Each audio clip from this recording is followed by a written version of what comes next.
Round 8 continues here at DreamHack Atlanta. We got one more round of Swiss to go before we cut to our top 16, and we have another barn burner of a match coming up for you. I'm Matt Satterbull, and I'm going to be joined by Neil Bond himself, Lorinda, as they like to call you as your caster name. Yeah, that's my name. What a crazy set we just saw. What? Yeah. That's all I've got to say on the matter. And that's all I need to hear about it. We got Cydonia versus Leadpaint coming up right now. We'll be jumping in the middle of this set. Cydonia is currently up a game over Leadpaint, a.k.a. Frank in a Box, a.k.a. Coach Frank, whatever you want to call him at this point. He's got so many names. Leadpaint's the name that he sort of grew up with as far as I'm concerned in Hearthstone, so I'm glad that we're using that one. But yeah, he has been called pretty much anything. Handsome man with a glorious head of hair. I love Frank because he thinks outside the box. He calls himself Frank in a box, but he's outside the box. Very much outside of it. He's always got a unique perspective on the game, and in my time spent talking with him, he just has some brilliant imagery at times. You know, the way that he thinks about the game and the way he pictures cards, a much less tactical approach and a much more visual approach in his head of how he likes to think about it and get strategy done. Yeah, I don't know him very well personally, but whenever I either watch streams where he is or whenever I come to the States, he's very much a player's player. Yeah. He's one of those guys that people talk to learn things. Yeah, I think a good way to describe him in a lot of things is he's probably your favorite player's favorite player. Yep, that makes sense a lot of the time. But yet, in terms of results, he hasn't had massive, big results very often himself. But a lot of these guys don't. Yeah. A lot of the people who are really, like Zorkthar's another one, he's had decent results, but he's the guy, the driving force behind half the European players at times, it feels like. And some of it's just, being in the competitive scene. At times he will step in and out of the competitive scene depending on, what's going on in the rest of his life. But when he's in the competitive scene and he's active, he is a force to be reckoned with. Cydonia, on the other hand, this guy's been very consistent since his first step onto that championship stage years ago. And ever since then, it feels like Cydonia has just been able to put up result after result after result as he tried to hunt down more of those titles. Yeah, a couple of years ago, I think when he first started playing LHS, it was a tiny sample of like 3 tournaments. He really struggled with LHS, but I think when you spoke to him, he actually admitted, yeah, I did struggle with LHS. I didn't quite understand how lineups work. Since then, he got to 50% really quickly, just leveled those tournaments out, and he's always in contention. I do feel like Cydonia's not had a good year. Well, we haven't seen him in many top 16s. We haven't seen him up there fighting at 8-1 or 7-2 in Swiss as much. Define good year for me.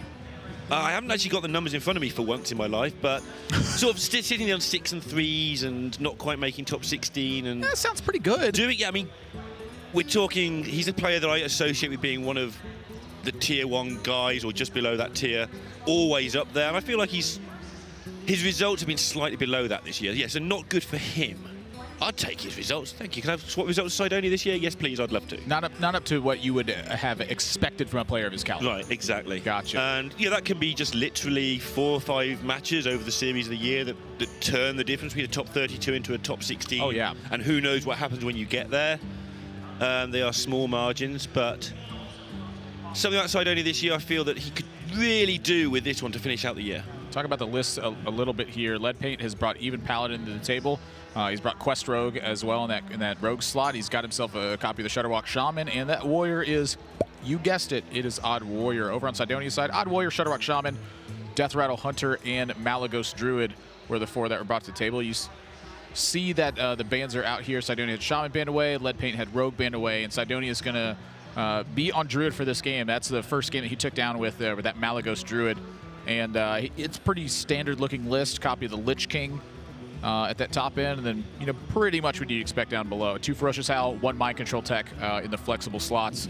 As we get into game number 2 of this series, Leadpaint is going to be on even Paladin. And I'll tell you what, when I first queued into Paladin and I was playing Druid one day, I went, this is exactly what I'm hoping for. It's going to be a good day. And then Gen Greymane is what popped up on screen. I went, what?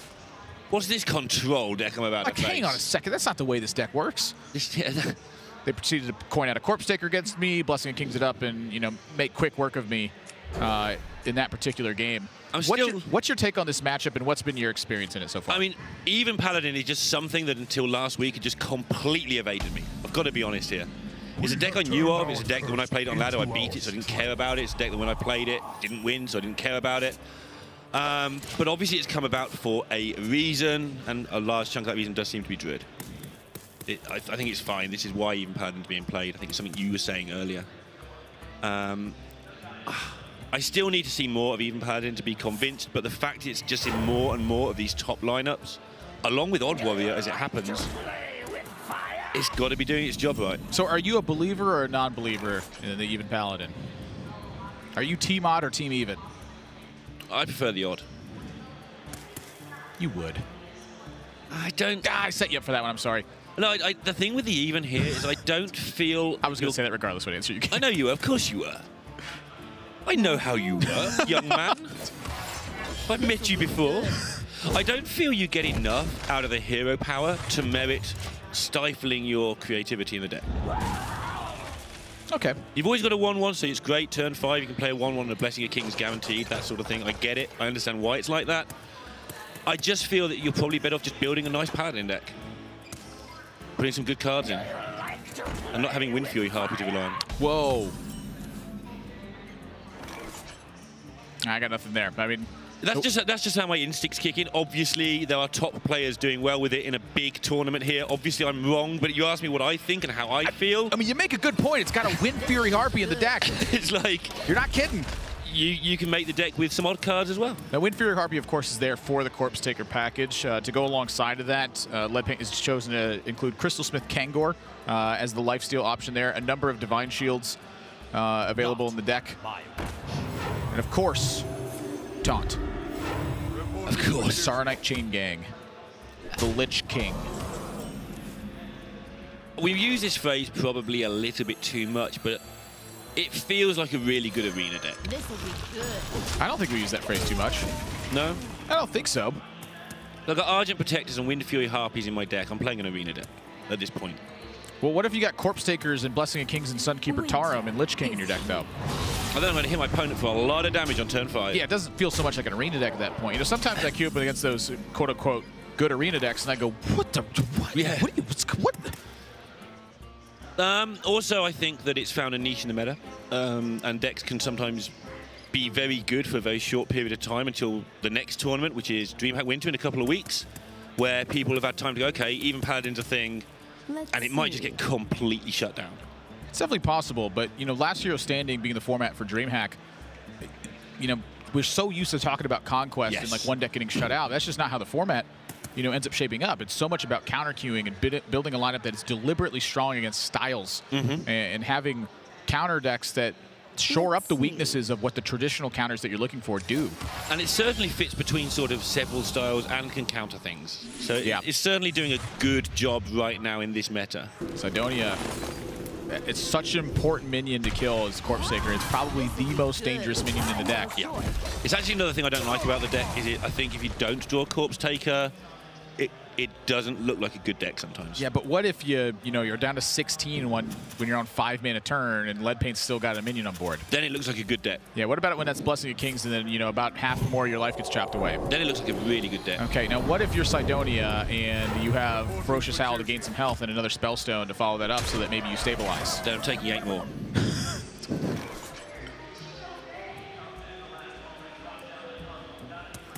Hitting. Now what if... Oh my goodness! What is this, 20 questions? Shut up! Yeah, carry on. I don't mind answering questions. It's easier than inventing them. This is a big answer. And Twig's rolling. Is 2 copies of Acidic Swamp Ooze in Leadpaint's deck, but right now those Acidic Swamp Oozes would outright ramp Cydonia. And I want to point out that Cydonia, I think, has been really clever about that as well. A lot of times when you have Twig of the World Tree in an aggressive matchup, you're still tempted to invest into Nourish for ramp to try to unlock more powerful turns. But the real answer to that, in my opinion, is that since Cydonia is going to be getting oozed some percentage of the time, it means you're going to get ramped to 10 mana anyway. Yeah. When you don't get oozed, it means you're unlocking a 10 mana turn, and you're going to need cards to play if that's the case. Yeah, it's... Whenever you see the Twig come down this early, nice things tend to happen. Unless you get hit and you couldn't kill the Corpse Taker, then obviously nice things don't happen. But in general, nice things happen to you. Look at a branching pass. 1, 2, 3, 4, 5, 6 on the other side of the board. So if you expect Tarum to hit, you're looking at 9 damage. There's nothing that Leadpaint combines with Tarum that hits you for that much more. So when you really break it down and think about it, this Dream Petal Florist is extremely dangerous for Leadpaint. It sends him a very clear signal of what's in Cydonia's hand. Cydonia, I think the reason he's hovering this for so long isn't because he's not going to play it, it's because he's trying to work out what to do. Do I hit another 2 into the twig? What danger am I in next turn? I'm taking a lot of damage. I'm only on 14. Yeah, branching pass, and you get 2-cost Malagos. Looks like Cydonia is willing to take a risk here, and I don't blame him. Well, he's taking 10, and then he can't use the last twig activation. Yes, he can. He'll gain 1 armor. There's nothing in... 1 mana away now. There's nothing in Frank's deck that can deliver a 6-point attack here unless it's exactly Avenging Wrath and get a good outcome from it. That Avenging Wrath's going to be there for some time. He can also Blessing of Kings just deliver everything to face, and he's got Consecration in hand alongside True Silver. That's the thing. This play was designed for Cydonia to take a big risk in this spot because he fell so far behind early and hoped to get out of it from that circumstance. Wait, what secret was that again? Actually didn't see what he took. I think it was Auto Defense Matrix, but hey, maybe it was Eye for an Eye. Because something I really think about is if it was, I actually didn't catch if it was Eye for an Eye or not, but if it was Eye for an Eye, what that means is a Malagos plus like a swipe. Rip. That could kill Cydonia. Yeah. Yeah, I didn't see if he took it. With the health totals being how they were, I wouldn't be shocked if he did, and I just was too busy answering your questions. I'm blaming you. I'm too busy asking him. Dang it. Yeah. That's supposed to be my job right now. But Consecration True Silver is putting Cydonia in a tough spot here. I think he gets out of this, though. Branching Paths is obviously tasty. Well, so here he can Spreading Plague and just hero power. Goes to 1 from the attack on the twig. Yep. And then he gets to unlock a 10-mana turn where he's got Branching Pass for 12 more armor. Yep. And a 2-mana Malagos. But he's got to start wiping out the turn. So Cydonia's got a different plan in mind. He's going to attack first. Sees Redemption. So he wants to pop the Redemption and then dictate where the turn goes afterwards. And he's going to have to giddy up here. Yeah, Spreading Plague is not a quick animation, nor should it be. If you ever lost because your Spreading Plague animation was too slow, I do not feel sorry for you. I do. Don't play broken 6-mana cards and want fast animations. Yeah, Cydonia just wanted to make sure he got the important mechanisms in, which he knew he was armoring up that turn.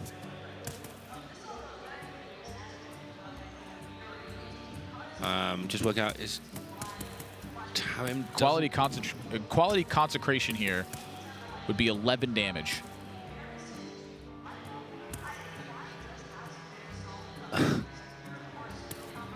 Everything's so close here for Leadpaint.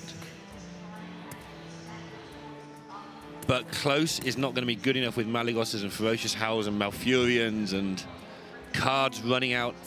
I mean, this is as close as you get it. Cydonia was 1 health away from not being able to do the turn he did. Yeah.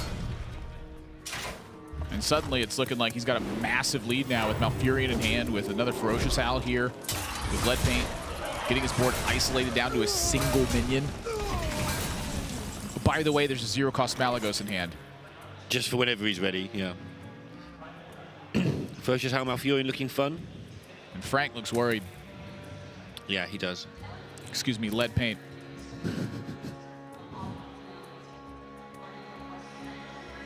Cydonia. Let's see.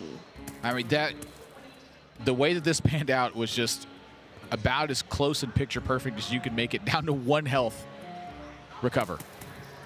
Yeah, and he's pretty, I was going to say he's not out of the woods yet, but he's pretty close. The woods are, he can see the end of the trees. Yeah.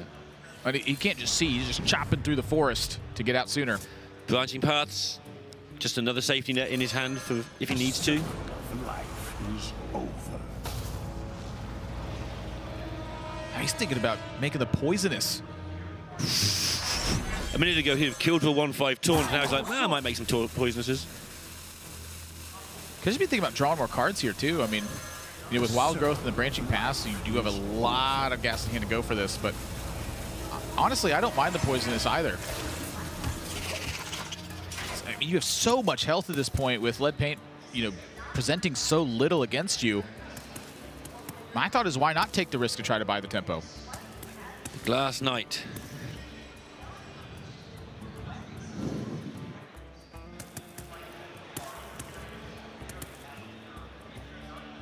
It looks good, but I'm not sure it does enough. In fact, I'm sure it doesn't do enough, more to the point. I guess with This is where I don't like the hero power. It's like, I have a 1-1. Great. Well done. Well, I think we got past the point where the strength of the deck is. Everything got blown up. Yeah. Double Spellstone with Armor to boot. Twig. Twig's like one of the best cards you can have against this deck. Look, when I don't like a deck and things go wrong for it, I like to pretend that I'm right. Yeah. It's like Subject 9 Hunter as well. Whenever that goes wrong, I'm like, told you it was bad. And then whenever it goes right, it's like, nah, that was lucky. Your priorities are straight. Well, that's what I like about you most, Neil. Always genuine. Yeah, apart from the times when I'm not. Just a real talk kind of guy.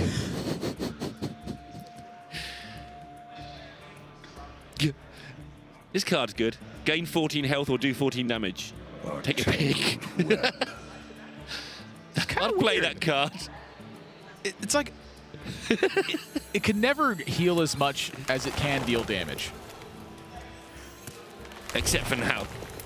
No. It can never heal as much as it can. Like it can deal 15. But it can never heal 15. Never heal 15. I see. Well, that's why Leadpaint took that 1 point of damage. Just so he couldn't do 15 points of damage. It's a Nash equilibrium damage take. That's a flute now. So we're looking at double goose territory. Yeah, as soon as Cydonia draws a card that does a damage, he'll be in a good spot.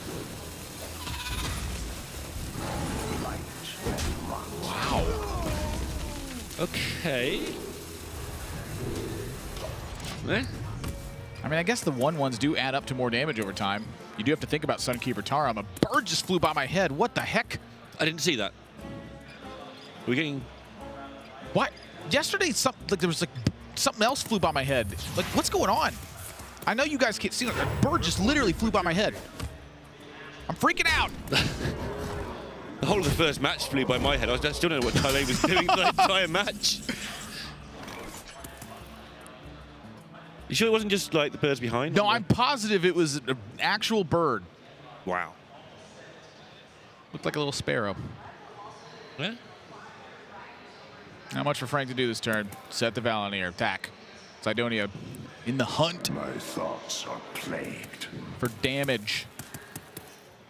I want to ship that Alexstrasza face.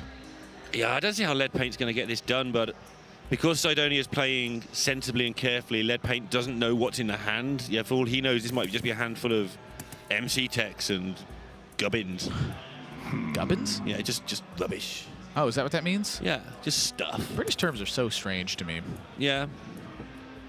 Where did gubbins originate from? Ooh, I'll look that up for you. I don't know. Oh, you don't? I've used it a lot. You just know, you don't know the etymology. You just know the I just word know itself. what it means. Okay. It's not.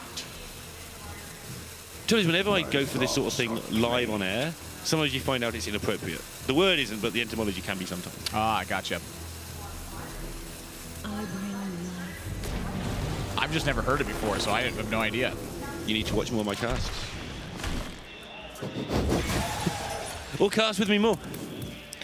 Meanwhile, I'll take 2. Alexstrasza's doing rather a lot of good stuff here.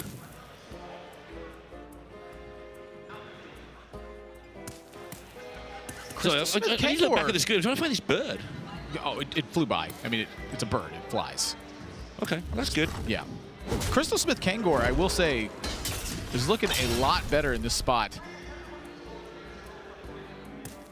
than it was, you know, when it was just a measly little 1/1. We've seen this card. I mean, when I first saw this being played, I'm like, you are joking. Oh, Frank. Oh! Oh, no. Oh, no. Wait. Why are you so sad? I'm just afraid for him now, because now we're looking at mind control tech. If that steals the Kangor, there is like no way that he's going to win this game.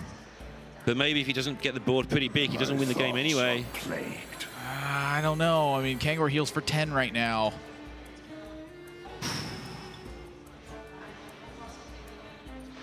And it's got a Valenier thing equipped to it. Those feel like some disaster things that can happen. These are the sort of things that the sort of players I was talking about when I was talking about the. Wait. Alex yourself, you're going to do that. It's a huge risk. Yeah, you've got to Alex first here. I'm so nervous. There's so many little things that could just be disasters if they go wrong. Is eternal. Yeah, Like you're at 12. A tangled web. I think the ultimate's probably safer. Lets you attack things too. But now he's risking the Malagos. Maybe Frank calculated some of this and realized that, hang on, he can't MC tech me. There's too much going on. But now the Floop Goose is gone. Floop Goose.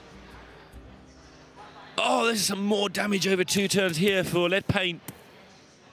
Well, I think you Spike Ridge steed up the Kangor and start getting busy. Look how he readjusted his seat at the end of that turn. Well, yeah, you don't expect that to really live. His face is actually in the monitor at this point. I'm not sure the Leadpaint expected to live through that turn. Yeah, just sit there thinking about game 3 and suddenly, no, I've got to play game 2. What do I do? I've got all this damage and it all costs 6. All these cards are just... Imagine if they cost 5, how much better this turn would be. Yes, if we just changed the cost of cards down to 1 below their balance. Yeah, a card that did that would have been pretty good if it existed, wouldn't it? If you read a card and you take away a mana and the card is very broken when you remove that mana point. I think the gold card should do something small like that. You know, just 1 less mana or an extra attack point or something. Normally I would disagree with you, but I own a lot of gold legendaries. 7-10 Kangor. 29 is the health total now. Yeah, I don't care. You've got Malagos. You can't draw damage. And this is starting to get really dangerous for Cydonia now. Branching Pass is gone. The Malfurion's been used, so we're operating on 3 normal mana a turn. If Cydonia can't take care of this board state, an Equality is like lights out. Equality Avenging Wrath pushes a lot of damage. So does a 7-10 and a 3-3. Yeah, well, you can handle the 7-10, but there's a 2-6 behind it, and then...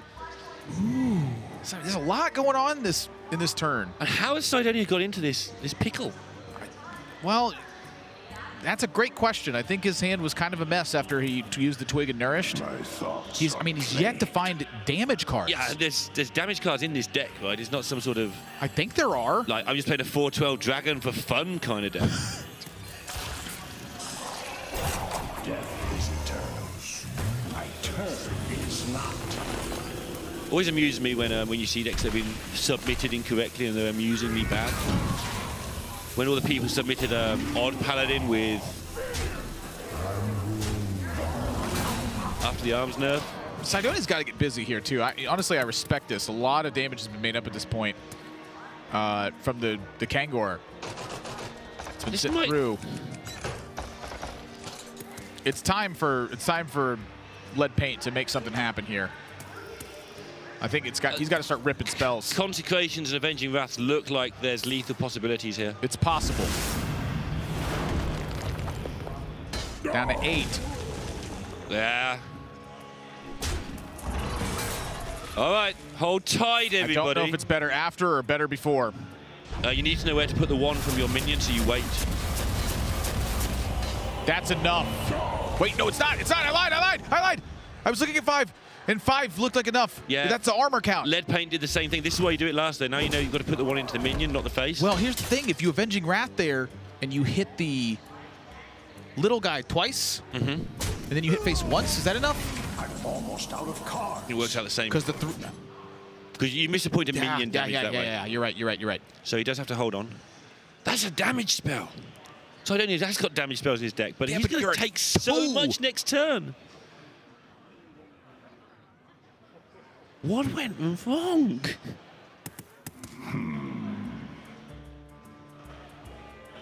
Wow. Wait, did it say he's almost out of cards? Yeah, something really weird's happened in... Where did the Moonfires go? They didn't Moonfire. Where did they go? I don't know, they're just hiding. Did he use them early? I mean, thing said he's almost out of cards. That's where you start doubting yourself, so... It just said he's almost out of cards, right? Am I crazy? No, it said that.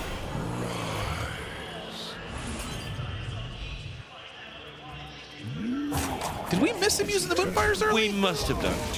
That would explain quite a few things that have happened in this game. That's all I got. So one of these Avenging Wraths needs to hit face. Well, that's a Hydrologist. Eye for an eye. There's a Goose in play.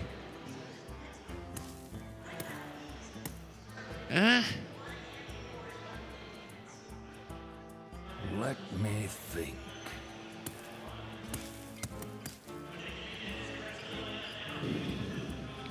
Five hits in the face is a little bit much to hope for, I think.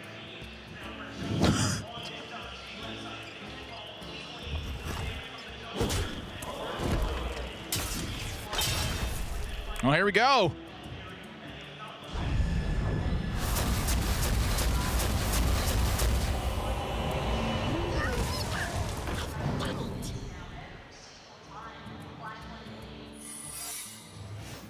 Wow. He had a 2.7% chance there of winning the game. Reporting for duty. I'm out of cards. Second swipe. Well, Cydonia is in a real big pickle of a situation, though, because of that how's he going to secret. do damage? There's a secret in play for Leadpaint right now. And let's go over the Paladin secrets real quick. Eye for an eye. My thoughts are That deals plain. damage. Eye for an eye. Well, there's also Redemption. That one doesn't matter. There's Repentance. That one doesn't matter. There's fatigue. The hideaway, stowaway, whatever, draw cards that never happens. Cydonia, he's found a line. He has. For now. Does Leadpaint have any more damage? Does he have any charge in the deck? Well, hang on a second here. He's double checking, he's triple checking. Cydonia's found a line here. You swipe, if it's eye for an eye, you take 1 point of damage. If it's Noble Sacrifice, you could use your hero power here to absorb 3 of that, but then the Noble Sacrifice doesn't actually deal the damage to your opponent. You're taking it into fatigue. You don't want to take the damage yourself, but you don't want to lose your Lich King. Sounds to me like armor up and do something. Cydonia has been roping and not in a comfortable way. Somebody just ropes out of comfort. He's been roping in panic mode the whole game, yeah. It said there must always be a Lich King, not 2 of them. A Lich King and B Lich King. There must always be Lich King. And Leadpaint, neither player knows what's going on. Now, Winter is here. the Corpse Taker. Just taunt.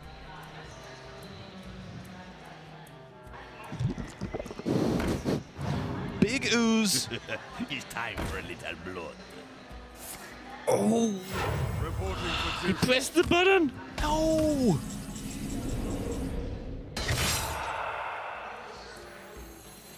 Doesn't matter.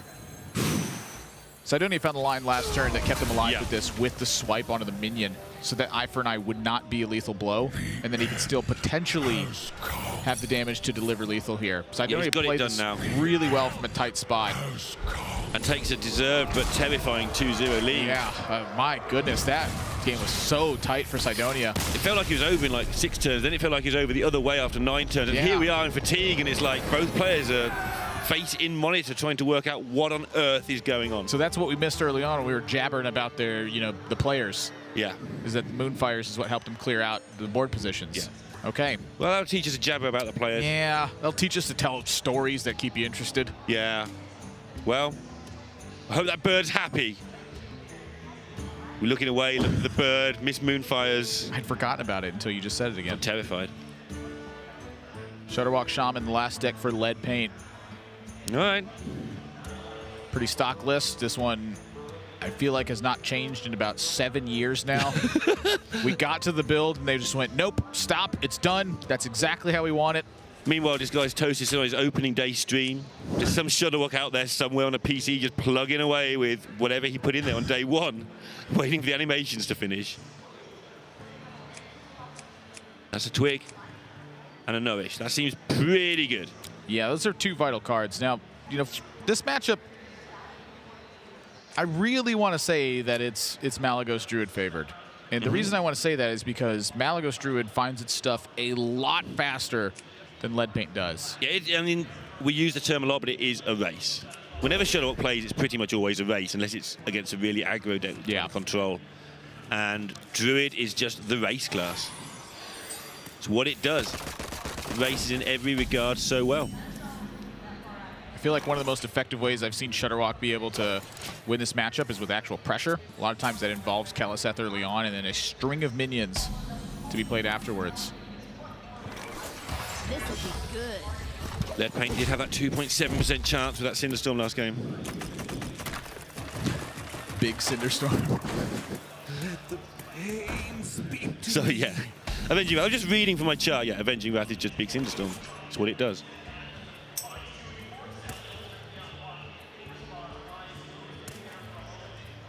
Cydonia's got all the ramp he wants, but he's looking already at this coin twig thing that you were talking about last time. Yeah, you know, in this matchup, there is a little bit more weighted risk to it because, you know, because it's that race to combo. If Leadpaint has an ooze, the twig occupies a lot of time for that. So for Cydonia, I think that starting to ramp your mana has a lot of real merit to it. That makes a lot of sense. And then also, if you decide to play twig, because there is a damage race potential, if Leadpaint has Sarnite Chain Gang, then that means that twig starts hacking away at 2/3s instead of, you know, being able to freely chip at face. And of course he's got the Nourish here, so why not just curve through those fantastic cards that you have? One of the issues I'm seeing with the Nourish, though, is that Cydonia's hand is just, you know, frankly, not that strong. It's also quite hard to empty. A lot of these things are things you want to hold on to until a bit later when you've got more mana. This is one of those points where I feel like not only that I struggle with often, but I see a lot of players struggle with, which is having faith in the average draw of a deck like Druid. I mean, Druid is a very mana-heavy deck. It has a lot of high-impact cards where if you can't unlock them soon enough, you get outright punished. You know, it's why it struggles to very aggressive decks often. That Assault is just too much. I think Druid, though, is the class that I first learned to just trust. You're going to draw some good cards. Don't worry about it. They're all big. Trust the deck. I would want to see Cydonia ramp in this spot and just, you know, believe you're going to draw the right cards because there's a lot of them in there that matter. Yeah, and the wrong cards never seem to be very wrong. Not for long, anyway. Yeah, you might get one or two whiffs, but then you're good again. And again, it's hard. It's really hard to picture this because, you know, you're looking at your hand right now and it feels quite dead. But, you know, I'm looking at cards that matter. It's Ferocious Howl, gives you another trip into the deck plus some armor. Branching Pass can provide draw if you need it to be. Spreading Plague can slow down Leadpaint. He's already got a copy of that in hand. Malfurion, big draw.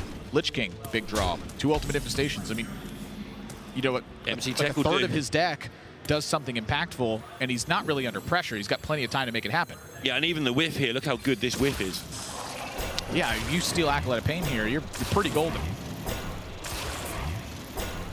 Not only that, but it's enabling him to just empty his hand ready for the inevitable card. Oh, boy. Coming! Oh, boy. There's some card draw. That is the opposite of what Leadpaint wanted to see. And that Just steal it back, it'll be fine. No. Wait, come on, come on. Engaging TC-130 into dislocator. Right, apparently they stick together. Yeah. They just... He's like, hey, brother! Oh, I haven't seen you since 1976 in Melbourne, Australia. I don't know why he's That's an a long time Australian ago. dude, but He doesn't look Australian. that's just the way I picture the accent for some reason, even though I can hear the card as well. I think a lot of the cards have that sort of accent, to be fair. Strong accents of some sort. Yeah. Not necessarily Australian, but... No, you're right. Strong Australian accents is what every card has. You just said it. I heard it. Everyone heard it. So Navi's going to do all the voiceovers for future sets.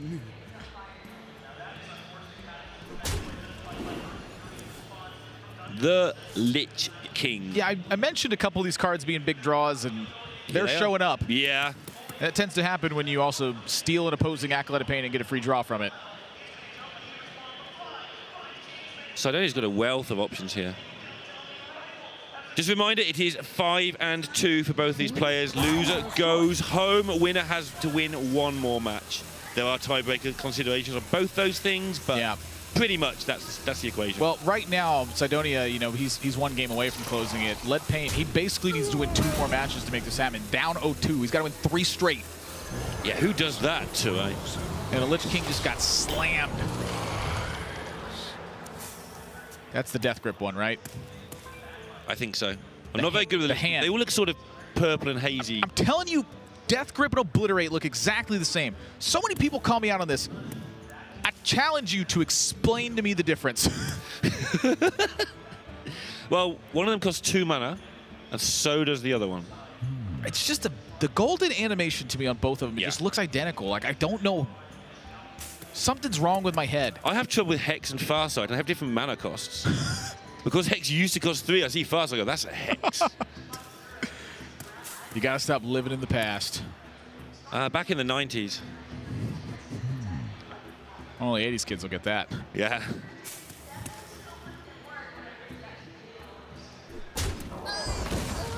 Yeah, you usually kill that one. Leadpaint's hand is just...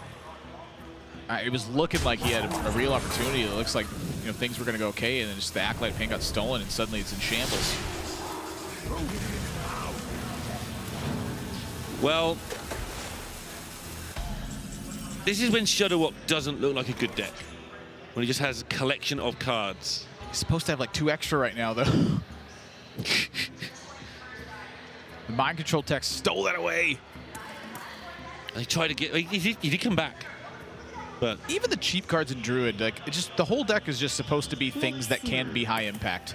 I never quite know how we got to this point with Druid. I mean, it was a very slow evolutionary process, because when you actually look at the deck for the first time with fresh eyes, which no one's done for 9 months, it's actually just a shambolic collection of junk.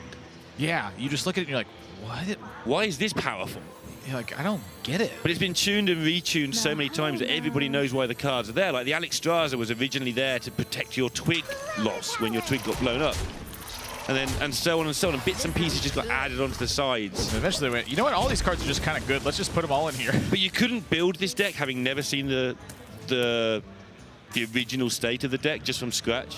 On Earth 2, where people have just discovered Hearthstone and put all these cards, this deck hasn't been built yet. They're still trying to work it out. Earth 2. They're just all playing like 2-mana worms and stuff there. We're here playing 4D chess. We've got the math all figured out on this one. Yeah, I think so. They've still yet to nerf Undertaker. But nobody plays it, so it's fine. 1-2. Who was that? I don't want to play minions in my Hunter. I've got Rexar. It's Volcano and it's Hope for Leadpaint, but that Florist landed on Malagos. It's not where you want to see that one if you're Leadpaint. It's not going to see it for a while, though. He hasn't wanted to see many of the things that have happened in this game. Yeah, pretty much all of them. I take that he was happy with the Acolyte early on. That one was fantastic. Oh no! And Cydonia glances over the monitor. You hate to see that. You definitely don't want to see that one. Oh my! A Scintillon moment there. This'll be good. I'm sorry that you're the brunt of it, Sinto. He did steal. You're just so damn animated. Mechathune yesterday. Oh, did he really? Sinto stole a Mechathune yesterday when the game was ending. He created an Arthas to set it up, played it, and got the card and then stole the Mechathune to beat Luca. You either live long enough to die the so hero, he finally got himself. or you become the villain. Is that some saying like that? I don't know. That'll do. Probably the other way around in Sinto's case. That'll do, Druid. That'll do. Now Cydonia's got as much time in the world as he wants. That's the key here. Goodness, like it's just not. This just doesn't happen from here. This'll be good. Yeah. And Leadpaint will be probably exiting the zone. He'll probably carry on because there's points for top 32, but... Yeah, it's not an impossibility, and it's because of that Hagatha card right there. What can happen is you can get Blazing Invocation from Hagatha, and that, you know, discovers battle cry cards. Discoveries are weighted towards battle cries. I'm sorry, weighted towards class cards. Yes. And so that means that there is, you know, a shred of hope that you could still put the deck together. But that is a very, you know, it's the longest of long shots that you get in this deck. And hey, you can make a wall of totems and double Bloodlust. I've yet to ever see it happen. I've seen them get as far as getting the Shudderwock, but then it took so long they lost anyway. Yeah, I mean, that's kind of the nature of, you know, investing 3 mana at a time to hope that you get the right outcome, Yeah, and you end up using all your cards badly to try, well, not badly, it's the correct play, but you end up using them inefficiently to get to that point in the first place, and you have nothing left. In an indesired manner. Undesired? Undesired. Yeah, undesired is much better. Okay. Misappropriately using those words. Dang it! I don't mean to say, I don't know why I say that. All right, here's some damage. Lift off. to Earth 2. -10 totem. Yep, that's going to do it. Cydonia. 3 over Leadpaint. The Shutterwalk steal irrelevant in this one, but it's spectacular to watch. You know, Frank always smiles all around. He's got a great spirit about the game. That's one of the things I love about Frank. But Cydonia, that was a pretty fantastically played set. A lot of times, Cydonia was stuck in really tough spots and having to make the closest of calls. And some of them were gut calls because he got so far on the rope they can't have been fully calculated lines. He was like, do I do this, do I do this? He's getting as much information in his head as he could. Yeah. And then the rope's going to go. He's just like, I think it's this one. Yeah, but staying calm, I think, is, you know, a big part of it, too. You know, I would say when I first watched Cydonia play on stage that nerves were a pretty big issue. Yeah. And that it seemed to be the case often that, you know, he's maybe overthinking a situation or just didn't have the stage experience or what have you. Now, this Cydonia is night and day. You know, still good back then, but is better now. It looks much more focused in high-pressure situations where the calls are very close. Yeah, and I'm happy to see him up there towards the top of the Swiss again as well. Again, he's been up there, but it's been a while since he's converted one on another player. I think I've named 17 now. Another player I'd love to see make this top 16. Yeah, I would as well. I think it's been fantastic, and I think it's been a long time coming. That's going to conclude it for round 8 matches, which means we have one more round of Swiss to go before we cut to top 16. So we got to go to a quick break, but when we come back, the 9th and final round of the DreamHack here in Atlanta is going to be coming up. So don't go anywhere, guys. That barn burner is coming up after this.